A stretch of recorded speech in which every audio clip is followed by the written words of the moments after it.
हमारे बीएड विभाग के विभाग प्रभारी प्रोफेसर विशाल द्विवेदी जी उपस्थित हैं। विभाग के ही शिक्षक प्रोफेसर सतनाम जी, प्रोफेसर सुभाष चंद्रा जी और हमारे बीच में डॉक्टर आमिर जी भी उपस्थित हैं, जो हमारे महाविद्यालय में गणित विभाग के विभागाध्यक्ष हैं। और आप सभी हमारे प्यारे विद्यार्थियों बीएड विभाग के, निश्चित रूप से आज आप सबने बड़ी अच्छी चर्चा की है, बड़ी आवश्यक चर्चा की। और ज्योतिबा फूले का जो जीवन है वो जीवन एक संदेश है, महिलाओं के सशक्तिकरण का संदेश है कि किस तरह से हमारे देश में महिलाओं की शिक्षा के लिए उन्होंने काम किया, उनकी धर्मपत्नी ने काम किया और एक अवसर प्रदान किया हमारे देश की महिलाओं के लिए। सभी उसमें शामिल हैं, सभी जाति वर्ग की सभी महिलाएं शामिल हैं कि किस तरह से विमेन एजुकेशन हमारे लिए महत्वपूर्ण है। और उसी का ही परिणाम है कि आज आप सब लोग इस तरह से, आप ज़्यादा संख्या में हमारी बच्चियाँ स्टूडेंट्स यहाँ बैठी, तो एक वो लड़ाई की, उस व्यवस्था के प्रति की एजुकेशन का महत्व किस तरह से उन्होंने हम सबको बताया। लेकिन उनको जो समस्याओं का सामना भी करना पड़ा उस दौरान, तो हमें आप सबको ये ध्यान रखना चाहिए कि हमारा जो मन मस्तिष्क है वो बड़ा ब्रॉड होना चाहिए। एक जमाना था जब सती प्रथा को लेकर के विरोध हो रहा था राजा राम मोहन राय का, कि भाई ये क्यों आप हटा रहे हैं इसको। तो हमें आज भी इस मामले में जागरूक होना पड़ेगा। क्या कोई हम ऐसे पूर्वाग्रह तो नहीं पाले हुए हैं जो हम कोई सुधार नहीं होने दे रहे हैं? तो क्या पता चला कि कोई पूर्वाग्रह की वजह से हम अपने घर के अंदर की महिलाओं को, अपनी बहनों को, अपनी बेटियों को, जो हमारे घर की बहुएं हैं या जो हमारी पत्नी हैं, उनको किसी बंधन से हम क्या रोक रहे हैं, किसी बंधन में बांध के रखे हुए हैं, ये समझने की आवश्यकता है। ऐसा ना हो कि आपको पता चले कि नहीं यार 20 साल पहले जो हमारी सोच थी वो गलत थी, अब हमने सही सोच रखनी है, तो 20 साल आप पीछे हो जाएंगे। तो ये हमें ज्योतिबा फूले का जो जीवन है ये हमें समझाता है कि हम जागरूक रहें कि जो रिफॉर्म हम 20 साल बाद देखें, हम अभी से क्यों ना शुरुआत उसकी करें। जैसे ज़्यादातर बच्चियों को, लड़कियों को, महिलाओं को घर के काम है वो अकेले संभालने पड़ते हैं। कोई मेहमान आता है तो उन्हीं को चाय बनानी पड़ती है, या कुछ हम लोगों ने तय करके रखे कि उनको ही वो काम करने हैं।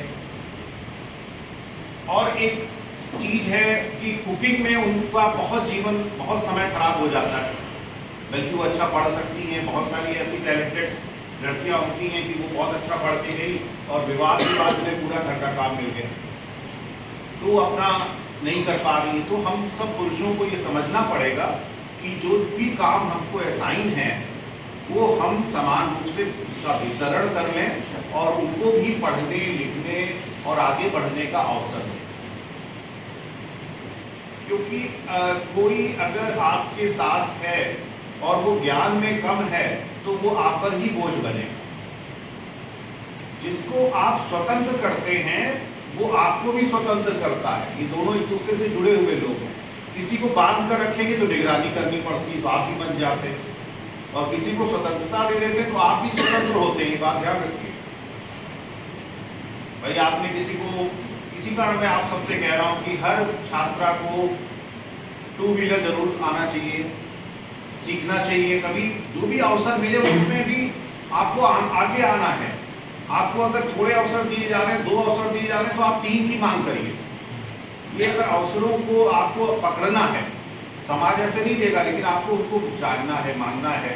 देखिए जो लड़ाई उन्होंने शुरू की, ज्योतिबा फूले ने महिला शिक्षा के संबंध में, और उनकी पत्नी ने शुरू की, बहुत सारी उनकी परेशानियों का सामना करना पड़ा, लेकिन आज एक अवधारणा बन गई कि हमें बच्चियों को पढ़ाना है, छात्राओं को, हमें उनको पढ़ाई की बात एक समाज में पहुंच गई, एक आम धारणा बन गई। ये बहुत पहले नहीं थी। स्त्रियों की शिक्षा बहुत मुश्किल थी, इसी कारण हमारा समाज उस रूप में आगे नहीं बढ़ सका, देश उस रूप में आगे नहीं बढ़ सका। जितनी भी हमारी स्त्रियां शिक्षित होंगी, तो ये जो कार्यक्रम है मिशन शक्ति से भी जुड़ा हुआ है। आज का दिन जो है केवल ज्योतिबा फूले के लिए ही नहीं है, बल्कि महिलाओं की जो आज़ादी है का उत्सव मनाने का भी दिन है कि हमने उनको पढ़ने पढ़ाने का अवसर प्रदान किया। और ज्योतिबा फूले का जो दर्शन है वो हमें ये भी सिखाता है, वो किसी को ऐसे महान पुरुषों को किसी जाति धर्म में भी बांधे जाते हैं कि नहीं वो इस जाति में जन्म हुआ तो वो किसी अन्य नीच जातियों के महापुरुष हैं, ऐसा नहीं। जैसे डॉक्टर अम्बेडकर के बारे में कहा जाता है कि उन्होंने अपने जो वो जातियाँ थी उनका उद्धार तो किया ही, उसके अलावा उन्होंने बहुत सारे बिल और बहुत सारे कानून ऐसे बनाए, जैसे महिलाओं के लिए बहुत कानून उन्होंने लोकसभा में संसद में पास करवाए, लेबर लॉज पे बहुत काम किया डॉक्टर अम्बेडकर ने। तो ये भी हमें समझने की आवश्यकता है, क्योंकि जब इस तरह का काम होता है तो किसी जाति धर्म से जुड़ के नहीं होता है, सभी समाज को उसका लाभ मिलता है। तो वो आज आप सबने बहुत ही महत्वपूर्ण विषय पर चर्चा की, और आज आपने सुबह न्यूज़ में भी देखा होगा कि हमारे प्रधानमंत्री जी ने, हमारे राष्ट्रपति महोदया ने उनके संसद भवन के अंतर्गत उनको जो है याद किया और उनको श्रद्धांजलि दी और उनके कार्यों को याद किया गया। उसी तरह आज हम YT कॉलेज में भी याद कर रहे हैं, और आप सबको यही मैं कहना चाहता हूँ कि बहुत ही तर्कपूर्ण रहें, साइंटिफिक टेम्परामेंट रखें। अगर हमारे देश में साइंटिफिक टेम्परामेंट होगा तो हम अपनी जल्दी से आगे बढ़ जाएंगे और ऐसी चीज़ें करें जिससे कि हमारे साथ में जो हमारी महिलाएं हैं, हमारे घर परिवार की महिलाएं, उनको आज़ादी हासिल हो। इन्हीं शब्दों के साथ आपको बहुत बहुत बधाई, शुभकामनाएं। जय हिंद, जय भारत।